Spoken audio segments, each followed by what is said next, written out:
당뇨병이란 어떤 병인지, 당뇨병을 진단할 때 어떻게 하는지에 대해서 말씀드리고자 합니다.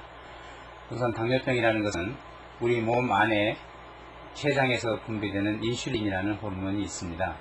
그 인슐린 호르몬이 당 대사에라든지 단백질 대사나 지방 대사에 없어서는 안 될 그런 물질입니다만, 이런 호르몬들이 잘 만들어지질 않거나 또는 이제 만들어지더라도 또는 더 많이 만들어지더라도 그것이 표적 세포에서 작용을 잘 못할 때 결국은 고혈당을 일으키고 혈중의 혈당량이 높아져서 고혈당이 생기고 소변에 당이 나오는 것을 당뇨병이라고 그렇게 얘기를 합니다. 그런데 이 당뇨병이라는 것이 그 생기는 원인이 있지 않겠습니까? 그 원인과 어떨 때 생기는가 하는 것이 가장 중요합니다. 그래서 당뇨병이 생기는 것은 우리가 몸 안에서 위에서부터 받은 유전인자가 당뇨병이 생길 수 있는 그런 유전인자가 있고, 그 다음에 그 유전인자가 서양 당뇨병이 잘 생기게끔 되어 있더라도 그 환경의 인자들이 가해져서 생기게 되어 있습니다. 이 환경인자라는 것은 인슐린 작용이 잘 못되게 하는 여러 가지 환경인자들이 작용이 되게 됩니다. 예를 들어서 체중이 많이 붓는다든지 또는 음식물을 갖다가 너무 많이 섭취를 한다든지 또는 너무 스트레스를 많이 받는다든지 이러한 여러 가지 환경 요인이 생겨가지고 인슐린이 작용이 잘 못될 때 일어나는 것이죠.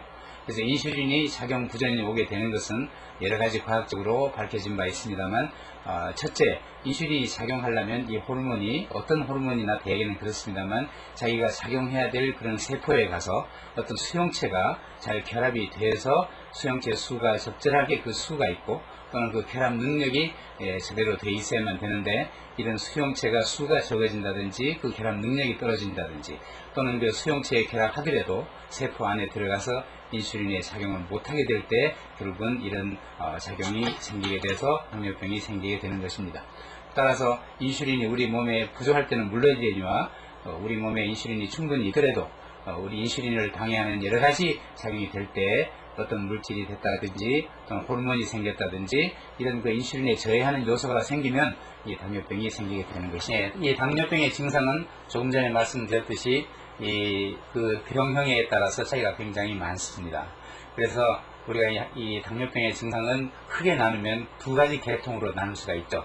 대개 이제 혈당이 굉장히 높아져서 오는 저희 고혈당에 의해서 생기는 아까 말씀드렸던 3다 증상, 다음, 다식, 다뇨, 이제 이런 증상이 주된 당뇨병에 의한 증상이고, 또 이 당뇨병 자체에 의해서가 아니고 당뇨병으로 인해서 2차적으로 합병증이 생겨 있을 때 그 합병증들에 의해서 생기는 경우들을 증상을 들 수가 있습니다. 예를 들면 이제 시력이 왠지 모르게 시력이 자꾸 떨어진다든지 또는 신경통이 자꾸 생긴다든지 손발이 저린다든지 또는 이제 손이 이제 나무살처럼 이렇게 지각 이상이 생긴다든지 피부에 부스럼이 생기거나 가려움증이 생긴다든지 또는 이제 자꾸 이렇게 염증이 잘 생겨서 잘 낫지 않는다든지 또는 이제 심혈관 질환이 생긴다든지 고혈압이 생긴다든지 이러한 여러 가지 그 합병증으로 인해서 나타나는 그런 증상을 들 수가 있습니다. 이제 지금 말씀드렸던 이런 당뇨병이 어떨 때 당뇨병이라고 하느냐 하는 진단하는 방법이 굉장히 중요한데요.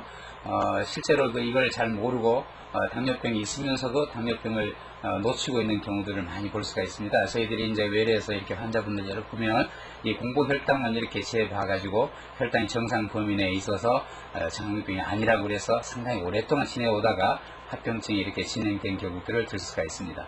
근래에 이 당뇨병이라는 것은 당뇨병 자체의 그 혈당 자체도 중요하지만은 더 중요한 것은 이게 일종의 생활습관병이라고도 하고 또 이제 이 당뇨병을 혈관병이라고도 합니다. 왜 그러냐면 당뇨병이 걸리게 되면은 혈관들이 전신에 있는 혈관들이 모두가 다 나빠지기 때문에 그렇습니다. 따라서 이런 합병증이 생기기 전에 빨리 발견을 하기 위해서 당뇨병을 진단하는 방법을 1997년부터 미국 당뇨병 학회에서 정해진 바로 보면 훨씬 더 진단 기준이 더 낮춰져서 빨리 발견하려고 하는 노력이 있습니다.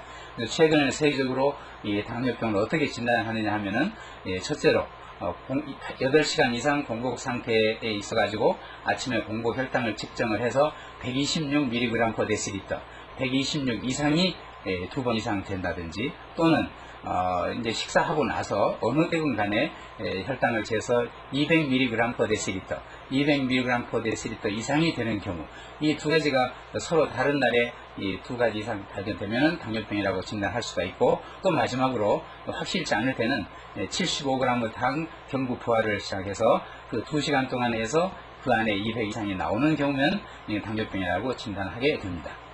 요즘에 요즘 당뇨병 학회에서 이제 여러 가지 역학조사를 봐도 옛날에 비하면 당뇨병 환자의 이 발생 수가 굉장히 많이 늘어나고 있습니다. 그리고 뿐만 아니라 합병증의 진행이 굉장히 많이 진행되고 있습니다. 따라서 우리 당뇨병 치료를 하기 위해서는 빨리 발견을 해야 되고, 또 발견될 당시에 합병증의 상태가 어떤 상태인지를 정확하게 판단해야만 그 양쪽 이 치료를 이렇게 같이 해나갈 수가 있습니다. 따라서 이 가족 중에 당뇨병이 있다든지 주위에 당뇨병이 있을 때는 이 당뇨병 자체에 대해서 소홀하게 생각하시지 마시고, 이건 이제 관리하고 평생 동안 관리하시면 건강한 생활을 유지할 수 있기 때문에 당뇨병을 빨리 진단하고 합병증의 상태를 빨리 발견하는 것이 가장 중요한 일이라고 생각이 됩니다.